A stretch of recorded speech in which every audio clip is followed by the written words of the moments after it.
Bonsoir et bienvenue dans ce débat du jeudi. Alors, à la une, le Mali, ce pays qui vit depuis le 19 juillet dernier le énième coup d'État de son histoire. Le président Boubacar Keïta a été arrêté et a finalement démissionné. Les militaires putschistes ont appelé à une transition politique civile en vue de nouvelles élections générales. Mais la situation actuelle suscite des interrogations au niveau des communautés internationales et régionales. Le Mali et sa situation politique actuelle, nous en parlons dans ce débat du jour avec deux invités et on aura aussi un invité qui sera en ligne avec qui nous allons aussi décortiquer cette actualité du jour.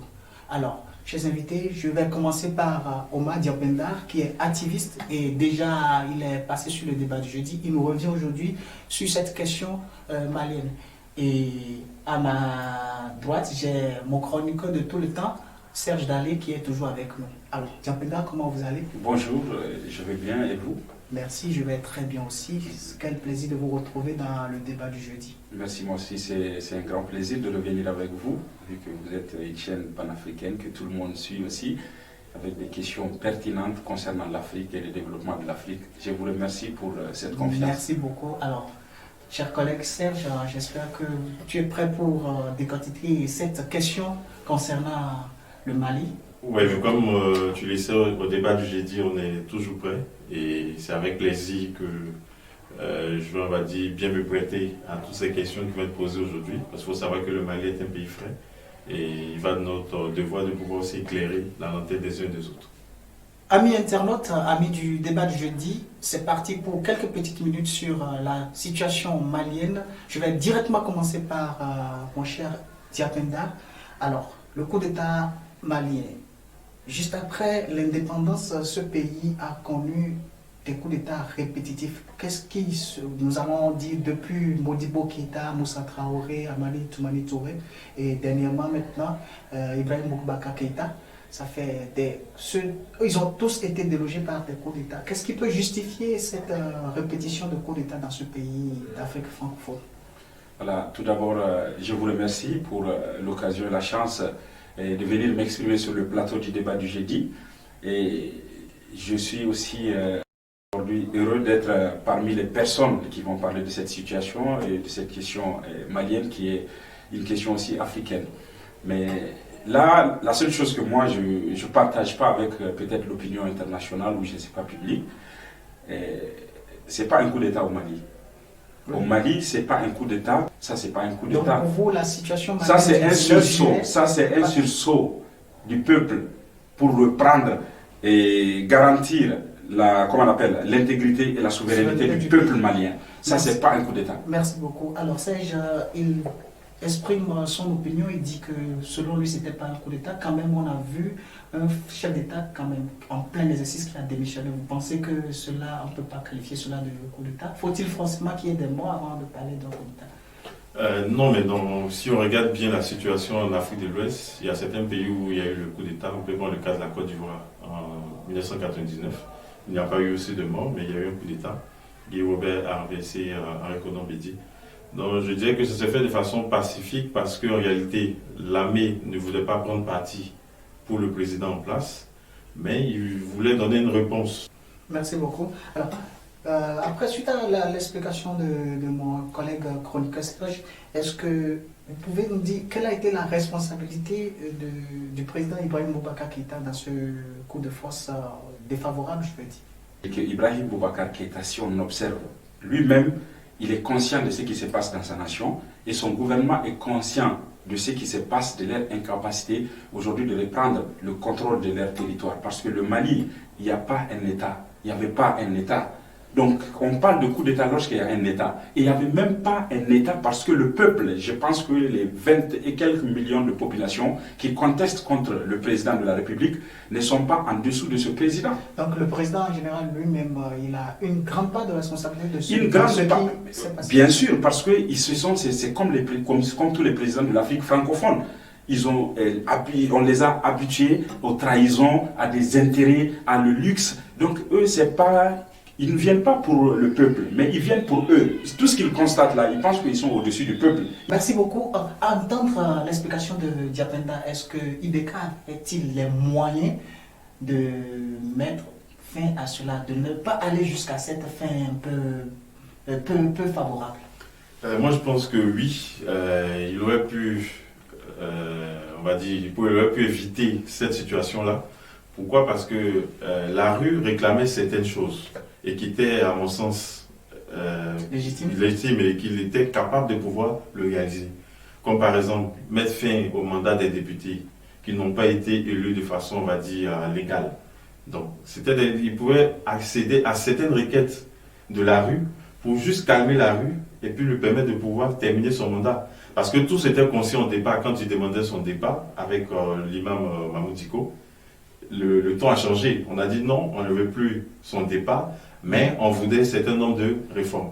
Mais moi, je crois bien que c'est la CEDEAO et encore ses partenaires étrangers qui l'ont induit dans cette... Spécialement sur la CEDEAO, vous avez évoqué tantôt la dissolution de l'Assemblée nationale qui compte des membres qui n'ont pas été élus, plutôt nommés comme l'a souligné le mouvement M5 RFP. Nous avons un Malien en ligne qui va répondre à une petite question concernant cette situation-là. Il s'appelle Ndiaye, il est déjà en ligne avec nous. Il est le secrétaire général du parti politique phare en Égypte. Alors, Ndiaye, vous êtes avec nous. On voulait savoir juste, est-ce que la dissolution de l'Assemblée nationale pourrait-elle éviter ce coup de force-là, selon vous? Effectivement, oui. Si le président avait entendu le peuple, si le président avait juste considéré la situation d'une importance capitale, on ne sera pas là où nous en sommes aujourd'hui. C'est la raison pour laquelle le mémorandum, le fameux mémorandum a été soumis au président, qui est justement de dissoudre l'Assemblée nationale et de dissoudre le gouvernement. Mais le président a fait comme si rien n'était. Il a continué son chemin. Et effectivement, je le dis encore, si le président avait au moins respecté 2 engagements parmi les 3 points qui étaient justement dans la revendication, ou bien même une seule revendication a été respectée, si une revendication a été respectée, on ne sera pas là où nous en sommes aujourd'hui. Merci beaucoup. Voilà ce que Ndiaye lui nous explique par rapport à la situation. Il revient un peu sur le fait que si le président Ibeka avait quand même accepté certaines revendications, la fin ne serait pas aussi défavorable. Alors, est-ce que Diapenda, est-ce que le coup d'État, ou bien ce que vous n'avez pas aimé qu'on appelle coup d'État, donc à vous spécialement je dis, est-ce que cette action menée par les putschistes, est-ce que c'était la solution de sortie de sortie de crise pour le Mali? Bien sûr. Il y a d'autres solutions à part cette action menée par les putschistes? C'est la seule solution parce que Ibeka avait vraiment eu toutes les opportunités, c'est-à-dire occasions de vraiment avoir le dialogue, échanger les choses. Et tout le peuple était sorti, les imams, les syndicats, les sociétés civiles, les politiques. Ils sont tous présentés dans les rues et demandaient juste des réformes, comme Patriote vient de le dire. Et Ibeka n'écoutait personne. Donc maintenant, c'est la seule solution pour les Maliens, aujourd'hui, que l'armée intervienne. L'armée n'est pas là pour prendre le pouvoir, non, ils ont dit clairement qu'ils ne sont pas férus du pouvoir. C'est ça le rôle de l'armée africaine. Il faut que l'Afrique de l'Ouest, l'Afrique francophone, là, comprenne que l'armée n'est pas là pour protéger les voleurs de la République. L'armée est là lorsque le peuple perd sa souveraineté et son intégrité territoriale et que la démocratie, la justice de ce peuple est dans la main des voleurs, que l'armée intervienne pour remettre de l'ordre. Et retourner dans les casernes. Merci pour cette intervention. Alors, Ndiaye, vous êtes toujours avec nous. Est-ce que vous qui êtes rallié au mouvement M5 RFP, est-ce que c'est une victoire désormais? Oui, je pense que oui. Aujourd'hui, ce qui se passe aujourd'hui, c'est que les militaires aujourd'hui sont en train de rencontrer toutes les sensibilités, toutes les couches sociales aujourd'hui. pour essayer de se réunir, parce qu'aujourd'hui, il faut justement faire un appel à la réunion ou bien à l'unification justement du peuple malien. Donc, ils sont en train d'écouter tout le monde, toutes les sensibilités, la partie de l'opposition et de la majorité, tout. Donc aujourd'hui, et ils sont en train de voir dans quelle mesure est-ce que c'est possible de mettre une équipe de transition qui sera composée d'une part de la société civile et même des militaires, parce que les militaires, je pense qu'ils seront impliqués un tout petit peu, ils seront dans l'équipe de transition pour bien mener. Et maintenant, pour avoir des moyens, maintenant, tout dépend de ce que la communauté internationale verra les choses. Je pense que tout va dans le bon sens aujourd'hui. Tout laisse à croire aujourd'hui que les choses vont aller dans la bonne direction et que nous appelons tous à l'unité nationale et nous appelons la communauté internationale de comprendre, comme je l'ai dit dans la première intervention, de comprendre la position des Maliens. Merci Ndiaye, restez toujours avec nous. Il y aura une dernière question pour vous dans la troisième partie de ce débat. Donc vous allez rester toujours avec nous et nous allons suivre le déroulé de ce débat. Je vais entamer la deuxième partie avec mon collègue Serge en parlant de la CEDEAO. Est-ce qu'on peut évoquer aujourd'hui un échec de cette institution africaine qui était allée proposer quand même des demi-solutions au Mali, sachant bien que le problème était ailleurs? Est-ce que ça a été un échec? Pour répondre à ta question, et ça je vais être sec et cru, je ne partage pas, on va dire, je ne vois pas le rôle de la CEDEAO comme on va dire, comme cette institution-là qui peut ramener la paix, qui peut essayer de faire fédérer les Africains autour d'un idéal. Non. Parce que j'ai regardé presque tous les conflits que nous avons eus dans notre zone, ils ont été incapables de proposer des solutions efficaces. Ils sont toujours dans la logique de on va faire une intervention, Mais je me pose la question, si ils ont une armée qui peut faire des interventions pour déloger certains présidents qu'on n'aime pas, mais pourquoi ne vont-ils pas envoyer cette armée-là pour libérer le Mali? Depuis, le Mali a besoin d'hommes pour aller chasser ces djihadistes. On ne voit pas d'armée. Mais là, avec le coup de force, la situation qu'on a au Mali, on menace les putschistes, non, on va vous envoyer une force d'intervention. Mais cette force d'intervention attend quoi pour libérer carrément tout le Sahel? C'est de ça qu'on a besoin. Donc je trouve qu'on a une organisation qui, au lieu de travailler pour le bien-être du peuple africain, ou pour ne pas dire du peuple ouest-africain, cette institution-là passe son temps à juste, c'est-à-dire c'est comme si c'est une réunion de mafieux qui sont assis là-bas et réfléchissent comment ils vont faire pour pouvoir rester au pouvoir. Donc quand un a une situation, les autres essaient de trouver un moyen, de se serrer les coudes. Exactement, donc de créer de ces lois pour pouvoir empêcher que, on va dire, la démocratie, le jeu démocratique s'opère et que ce soit plutôt eux leur volonté qui s'applique. Merci donc beaucoup, pour moi, Serge. soit on décide de mettre fin à cette CEDEAO, ou il faut engager de véritables réformes. Qu'on n'ait plus des hommes forts là-bas, mais qu'on ait une institution qui soit forte. Merci beaucoup Serge pour cette intervention. Alors parlons toujours de la CEDEAO d'Yapenda. Est-ce que cette CEDEAO déjà, elle a condamné le coup d'État et puis a infligé même des sanctions en favorisant par exemple la fermeture des frontières, même des décisions punitives de l'Union africaine? Qu'en pensez-vous déjà de cette sanction que la CEDEAO essaie d'infliger au Mali Voilà, donc, et sur la question de la CEDEAO, il faut que les gens comprennent que la CEDEAO, c'est vraiment une institution qui est là, et africaine, qui a vraiment des valeurs, qui a vraiment des principes, qui a vraiment une mission qui concorde réellement avec la réalité de l'Afrique et de sauver le peuple africain. Mais aujourd'hui, le problème, ce n'est pas la CEDEAO qui a échoué, mais c'est le peuple d'Afrique. Parce qu'on ne peut pas observer des institutions comme la CEDEAO. C'est que l'Afrique de l'Ouest. Je viens, parce que je vous parle peut-être français simple, peut-être que vous comprenez d'autres façons, mais c'est pour vous dire, ce n'est pas la CEDEAO qui a échoué en tant qu'organisation, c'est le peuple d'Afrique. Parce que nous observons aujourd'hui la CEDEAO qui est en train d'être transformée en un syndicat des chefs d'État. Et tout le monde observe, personne ne parle là-dessus, les chefs de cette CEDEAO, ils dorment tous sur des prisonniers politiques, des hommes de la société civile, aujourd'hui dans leur pays.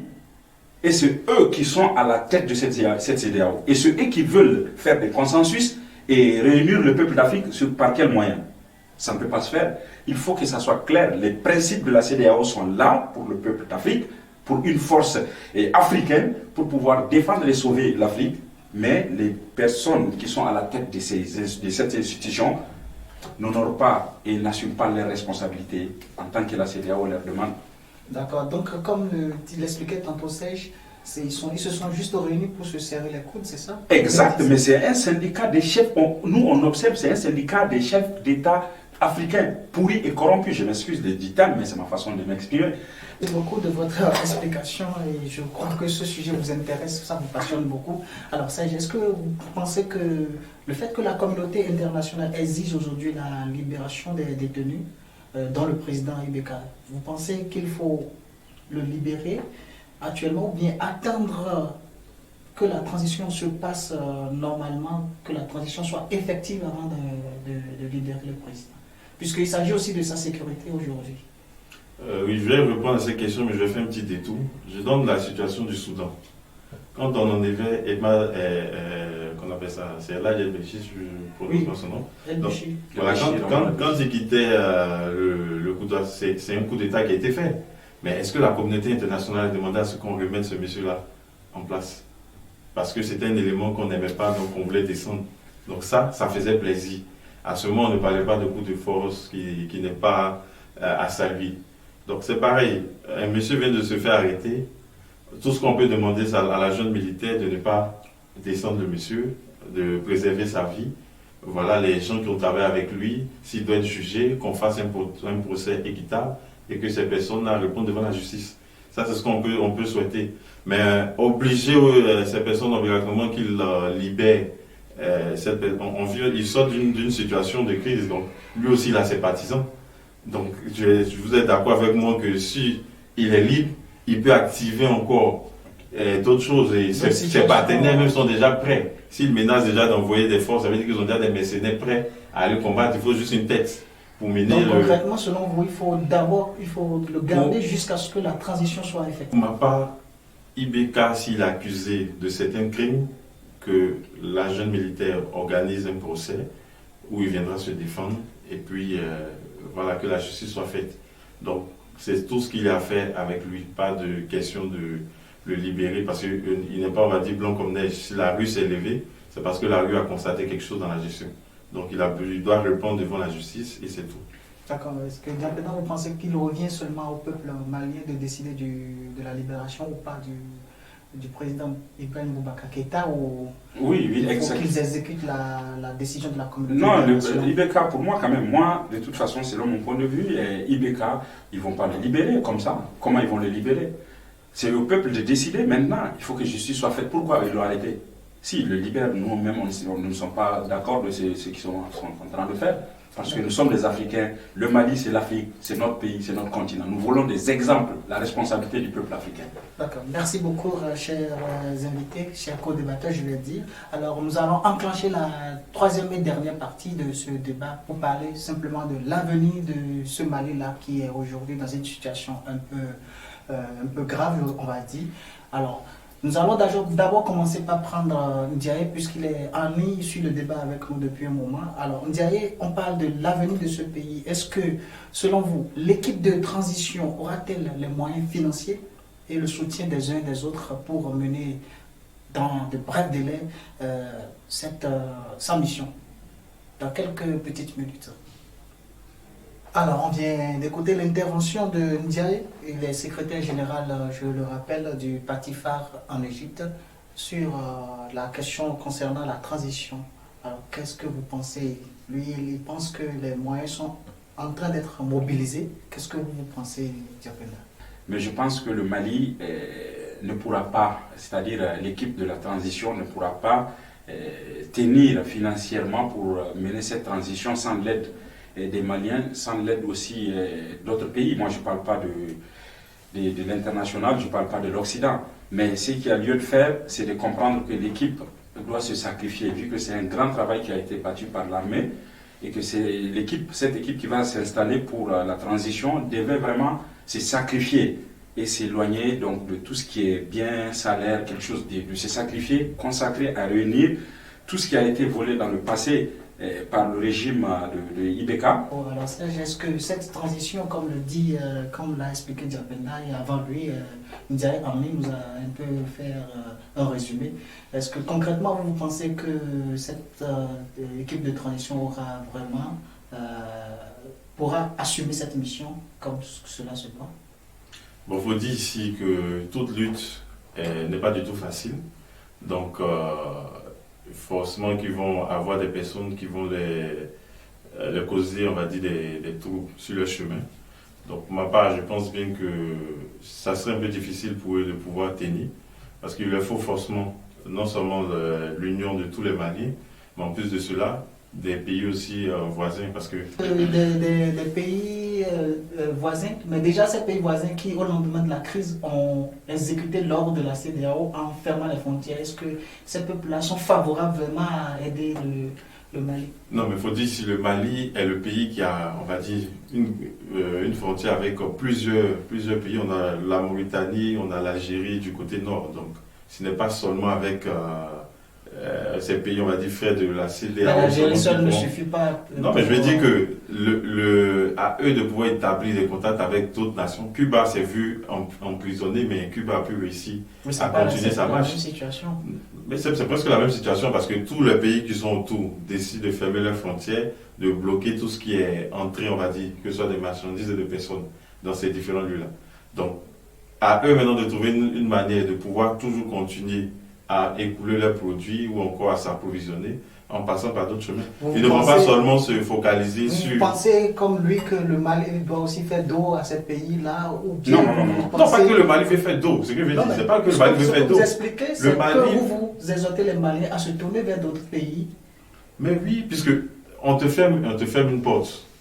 Il faut essayer de trouver une autre porte. Justement, c'est parce pour que ça, le but, c'est pour ça que si la junte décide que ce sont les civils qui doivent conduire cette transition, c'est parce que c'est dans un souci premier de pouvoir faire perpétuer la démocratie et qu'on veut que ce soit un civil qui soit à la tête d'une nation. Oui, c'est la raison pour laquelle ils fédèrent pour cette idée. Donc, ça veut dire qu'en mettant le civil, ceux qui ont pris cette décision de fermer ceci, de fermer cela, en réalité, est-ce que c'est la junte qu'on condamne? C'est le peuple malien qu'on condamne? Justement, c'est pour ça. Est-ce que vous pensez que le Mali, même si on le ferme d'eau, qu'il se retourne vers d'autres pays ou bien vous allez dans la même ligne que Ndiaye en exhortant les Maliens à mieux négocier avec les pays voisins pour pouvoir s'en sortir? Effectivement, c'est pour ça que j'ai fait, tout à l'heure dans mon intervention, je parlais du soutien du peuple africain. Les présidents et les républiques, les États vont essayer de fermer parce que peut-être l'Occident ou la France a donné l'ordre, peut-être, je ne sais pas. Mais nous, c'est à nous de voir, c'est nos sociétés civiles, c'est nos hommes politiques qui ne devraient pas accepter que le Mali, les frontières maliennes soient fermées parce que les intérêts des Maliens sont menacés. Ce n'est pas les gens qui font la transition là qui sont menacés. On ne peut pas accepter de fermer nos frontières sur un peuple qui est le nôtre. Je ne vois pas de raison. Il ne peut pas, et que je pousse, et j'invite toujours le peuple malien de se diriger vers cette personne qui essaie même de former les frontières, de parler avec eux, d'essayer de convaincre les États, parce que ce n'est pas un crime, ils souffrent, c'est le peuple qui souffre, ils ne partent pas manger chez quelqu'un. C'est leur droit de défendre leur république et leur nation. Pourquoi nous ne sommes pas capables à les aider? D'accord. Et je voulais même ajouter une chose par rapport à cette question-là. Si on suit bien même la réunion qu'il y a eu hier avec les différents chefs d'État, le Sénégal n'a pas été d'accord pour qu'on puisse bloquer tout ce qui est aide, on va dire quoi, humanitaire, tels que les médicaments et autres. Donc ça veut dire, d'une part, cette décision, bien vrai qu'elle ait été prise par un certain groupe de personnes, il y a certaines nations qui ne vont pas adhérer forcément à ce principe-là. Voilà, donc c'est pourquoi je dis, ils ne vont pas rester là à attendre que ces personnes-là ouvrent leurs frontières. Il faut aussi penser un plan B. Sinon, en réalité, l'objectif de cette situation, c'est de faire quoi? C'est de pousser la population à aller contre ceux qui sont venus en griffe les libérer. Et puis, on va aller vers un chaos total et finalement, ils seront obligés de revenir vers qui? La personne même qu'ils ont délogée. Donc voilà, c'est ça l'objectif. Donc si on comprend déjà ce principe, la jeune déjà doit commencer à réfléchir. Il y a des têtes pensantes au Mali. Ils doivent commencer à réfléchir à des stratégies. Non, mais eux, ils ont dit clairement qu'ils vont instaurer le comité pour la transition. Eux, ils ne sont pas férus du pouvoir. Je cite le porte-parole de l'armée de cette jeune. Donc, chacun de ces pays qui sont là dans la CEDEAO a besoin de l'autre. Donc, mais est-ce que... Qu'on le veuille ou pas, ils seront obligés de revenir sur la décision. D'accord. Sinon, est-ce que vous pensez comme d'autres observateurs qui pensent que cette fois-ci au moins, le fait que la transition ne sera pas assurée par les militaires, c'est déjà rassurant? Oui, c'est rassurant, ça montre qu'on appelle ça, quelle était l'intention des militaires. Aussi. Voilà, c'était l'intention des militaires. Il faut faire très attention. Parce que si aujourd'hui les militaires acceptent de confier la transition aux civils, mais de voir quels civils, parce que c'est des hommes politiques qui ne partagent pas les mêmes idéologies. Donc c'est des hommes politiques. Il faut qu'il y ait des institutions et des règles et des principes. Non, ils ont déjà établi une charte. Ok, donc si la charte est tracée, donc il faut d'abord que les gens partent sur cette base. Ils ont déjà établi une charte et je crois même ceux qui vont faire la transition ne peuvent pas être... Parmi les revendications de la charte, ceux qui seront dans la transition ne vont plus être candidats aux élections prochaines. Oui, mais je peux ne pas partir aux élections et je peux envoyer un de mes trucs pour défendre moi mes intérêts. Nous avons encore un deuxième intervenant en ligne. Il est activiste malien aussi, il s'appelle Thierry. Il va se prononcer sur la question toujours de cette transition-là. Nous allons l'écouter. Oui, merci à vous de m'avoir invité. C'est toujours un honneur de répondre à vos questions. Cette transition, je pense que le Mali est certes bien équipé à bien diriger cette transition.